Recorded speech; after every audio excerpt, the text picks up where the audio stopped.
السلام علیکم ورحمۃ اللہ وبرکاتہ۔ میرے پیارے آقا علیہ الصلوۃ والتسلیم کے پیارے دیوانوں، خاتون جنت حضرت فاطمۃ الزہرا رضی اللہ تعالیٰ عنہا کی کنیزوں، عورتوں کی حکایات، اس درس کے ایپیسوڈ نمبر 58 میں آپ تمام کا استقبال ہے۔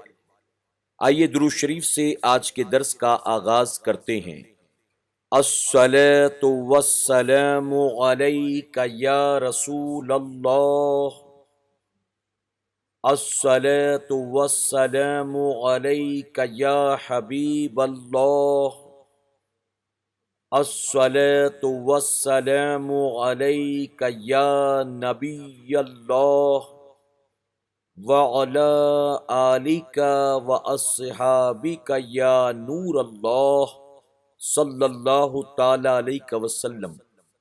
میرے پیارے آقا علیہ الصلوۃ والتسلیم کے پیارے دیوانوں، خاتون جنت حضرت فاطمۃ الزہرا رضی اللہ تعالیٰ عنہا کی کنیزوں، ہم اور آپ عورتوں کی حکایات کے 8ویں باب سے چالاک عورتوں کے تعلق سے حکایات سماعت کر رہے ہیں۔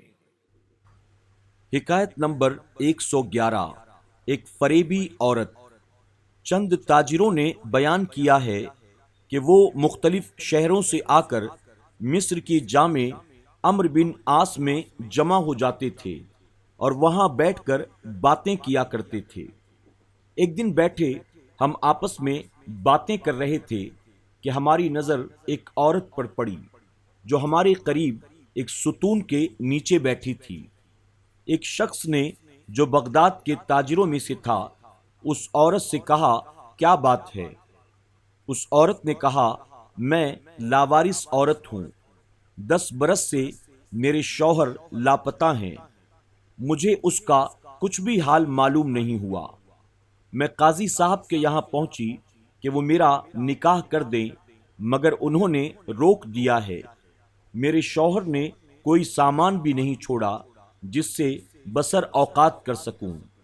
میں کسی اجنبی آدمی کی تلاش میں ہوں جو میری امداد کے لیے گواہی دے دے، اور اس کے ساتھ یہ بھی کہ واقعی میرا شوہر مر گیا ہے، اس نے مجھے طلاق دے دی تاکہ میں نکاح کر سکوں، یا وہ شخص کہہ دے کہ میں اس کا شوہر ہوں اور پھر وہ مجھے طلاق دے دے تاکہ میں عدت کا زمانہ گزار کر نکاح کر لوں۔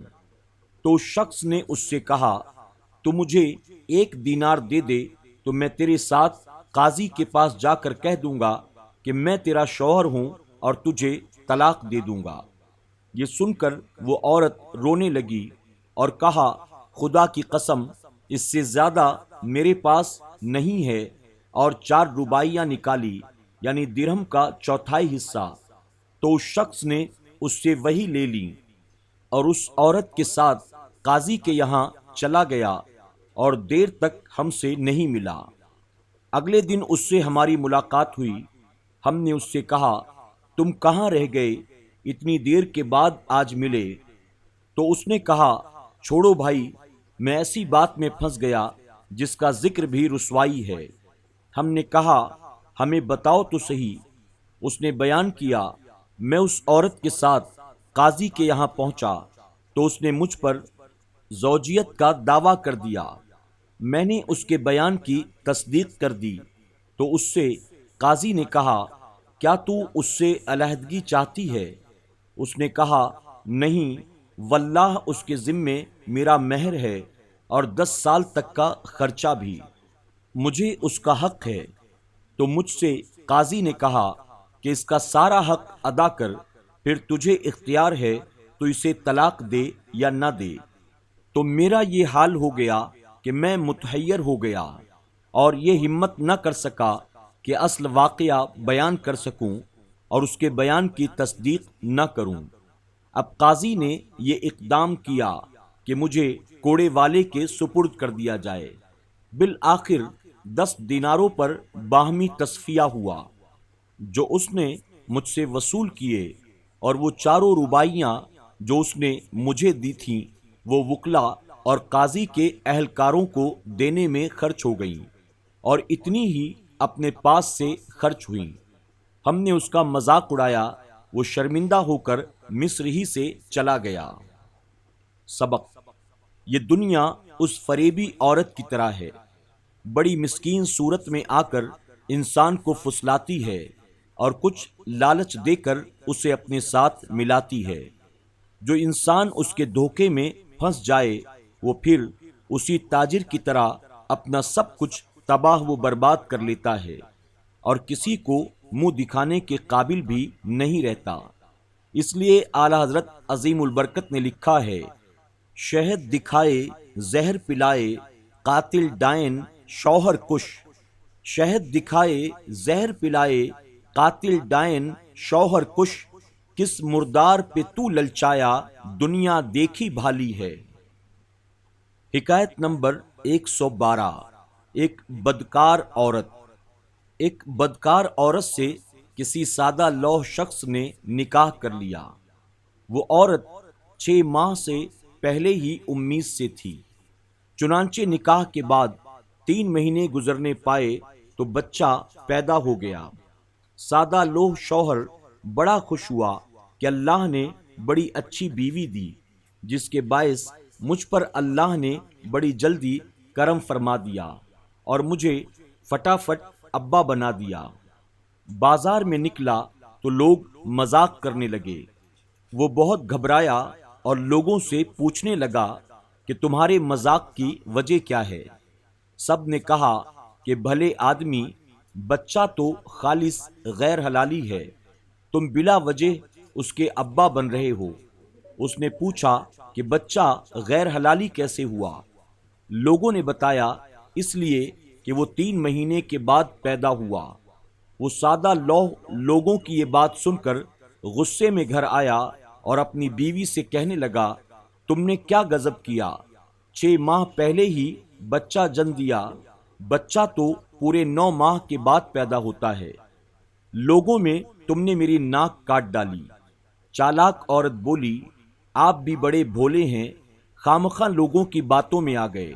میں نے پورے 9 ماہ کے بعد ہی بچہ جنا ہے، یقین نہ آئے تو حساب کر لیں۔ بتائیں آپ کو مجھ سے نکاح کیے ہوئے کتنا عرصہ گزرا؟ اس نے کہا 3 ماہ۔ بولی، اور بچہ کتنے ماہ کے بعد پیدا ہوا؟ بولا 3 ماہ کے بعد۔ کہنے لگی، تو 3 ماہ آپ کے، 3 میرے اور 3 بچے کے، پورے 9 ماہ ہو گئے کہ نہیں؟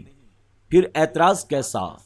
سادہ لوح شوہر مطمئن ہو گیا اور کہنے لگا، بالکل ٹھیک ہے، لوگوں کا کیا، وہ جل کر ایسا کہہ رہے ہوں گے۔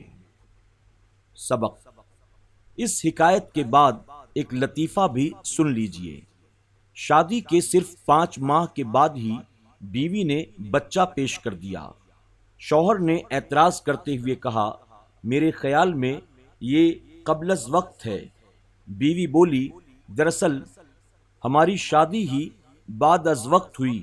ایک اور لطیفہ بھی سن لیجئے۔ عدالت میں ایک بیوہ میم صاحبہ آئیں اور کہا، میرے 3 بچے ہیں، ایک 12 سال کا، ایک 8 سال کا اور ایک 2 سال کا۔ جج نے پوچھا، اور آپ کے شوہر کو مرے ہوئے کتنے دن گزرے ہیں؟ وہ کہنے لگی، 14 سال۔ جج نے کہا، پھر 12 سال کا بچہ مان لیا کہ آپ ہی کا ہے، مگر یہ 8 اور 2 سال کے بچے کہاں سے آ گئے؟ وہ بولی، جناب، مرا میرا شوہر ہے، میں تو زندہ ہوں۔ یہ ہے اس ماڈرن عورتوں کا کردار اور ماڈرن شوہروں کا اس پر اعتبار۔ عورتوں کو یورپ نے جس قسم کی عریانی، فحاشی اور بے حیائی دی ہے، اس آزادی کا نتیجہ اس کے سوا اور کیا نکل سکتا ہے؟ مغربی تعلیم نے عورت کو عورت رہنے ہی نہیں دیا۔ اول تو یہ ان پڑھ ہو کر بھی کافی ہوشیار ہوتی ہے، پھر انہیں مغربی تعلیم مل جائے تو سمجھ لیجئے گویا سانپ کو پر لگ گئے۔ اکبر الہ آبادی نے خوب لکھا ہے، ان کے فکر و کام سے بچنا ابھی دشوار ہے، ان کے فکر و کام سے بچنا ابھی دشوار ہے، اور آفت ڈھائیں گی سائنس پڑھ کر بیویاں، کیا بتاؤں کیا کریں گی علم پڑھ کر بیویاں، کیا بتاؤں کیا کریں گی علم پڑھ کر بیویاں، بیویاں شوہر بنیں گی اور شوہر بیویاں۔ اس عورت کی تعویل دیکھیے کہ کس طرح اس نے 3 مہینے ملا کر 9 بنا دیے۔ یہ بھی آج کل کی ترقی کا ایک کرشمہ ہے کہ پہلے زمانے میں جو سفر مہینے بھر میں طے ہوتے تھے اب وہ ایک دن میں طے ہو جاتا ہے۔ بچے کی پیدائش کا سفر بھی اسی دور ترقی میں کم ہو گیا کہ 9 مہینے کا سفر 3 ماہ میں، 9 ماہ کا سفر ہوا 6 ماہ میں تمام، 9 ماہ کا سفر ہوا 6 ماہ میں تمام۔ یہ آج کل کی بیوی بھی گویا ہے تیز گام۔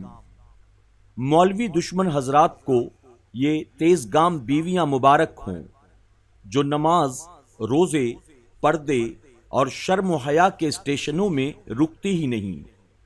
اگر رکیں گی تو اریاں آباد جنکشن پر یا شراب نگر جیسے اسٹاپس پر۔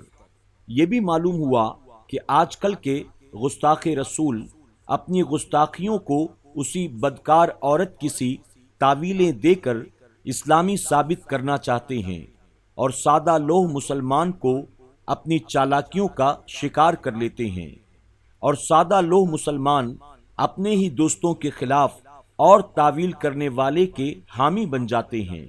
حالانکہ بڑے پاک باز اور بڑے پاک تینت، بڑے پاک باز اور بڑے پاک تینت جناب آپ کو کچھ ہم ہی جانتے ہیں۔ میرے پیارے آقا علیہ الصلوۃ والتسلیم کے پیارے دیوانوں، خاتون جنت حضرت فاطمۃ الزہرا رضی اللہ تعالیٰ عنہا کی کنیزوں، آج کے درس میں بس اتنا ہی۔ انشاءاللہ چند نئی حکایات کے ساتھ کل پھر آپ کی خدمت میں حاضر ہوں گے۔ اپنا خیال رکھیں اور اپنی دعاؤں میں ہمیں بھی ضرور یاد رکھیں۔ السلام علیکم ورحمۃ اللہ وبرکاتہ۔